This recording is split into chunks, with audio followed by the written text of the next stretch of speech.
জনপ্রিয় বাংলা সিরিয়াল অনুরাগের ছোঁয়া নাম সম্পর্কে জানা গেছে যে এর সিজন ২ আসছে নতুন রূপে এবং গল্পে ফের পুনরায় পর্দায় প্রদর্শিত হতে পারে। তবে এটি স্বাভাবিকভাবে আগের ধারাবাহিকের পুরনো সিজনের সরাসরি অব্যাহতকরণ মতো নয়, বরং নতুন কাস্ট, নতুন গল্প বা একভাবে রিবুট/নতুন অধ্যায় হিসেবে আনা হচ্ছে বলেই খবর ও প্রচারণা হয়েছে। অনুরাগের ছোঁয়া মূলত ২০২২ থেকে ২০২৫ পর্যন্ত স্টার জলসার পর্দায় প্রচারিত হয়েছিল এবং এটি প্রায় ১,২৪৫ পর্ব পর্যন্ত চালানো হয়েছিল।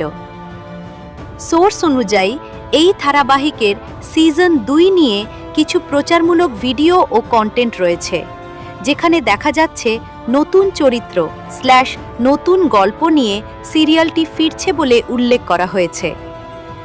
খবরে বলা হচ্ছে এই নতুন রূপে পুরনো চরিত্রগুলো যেমন সূর্য দিব্যজ্যোতি দত্ত অভিনয় থাকছেন না এবং গল্পে একটু ভিন্ন মোড় বা নতুন প্লট পয়েন্ট থাকতে পারে। অর্থাৎ দর্শকের ভালোবাসা ও আগ্রহকে টেনে নিয়ে অনুরাগের ছোঁয়া আবার নতুন রূপে ফিরতে পারে, কিন্তু এটা মূল ধারাবাহিকের সরাসরি সিজন ২ কিনা বা কতটা রেজমিকভাবে সম্প্রচার হবে সে বিষয়ে ঠিক কোনো অফিসিয়াল পরিষ্কার ঘোষণা এখনো পাওয়া যায়নি। তো বন্ধুরা, ভিডিওটা ভালো লাগলে লাইক করে চ্যানেলটাকে সাবস্ক্রাইব করে দিয়ে এমনভাবেই পাশে থাকবে এবং দেখা হচ্ছে কাল একটা নতুন ভিডিওর সাথে। ততক্ষণ সবাইকে টেক কেয়ার, বাই বাই।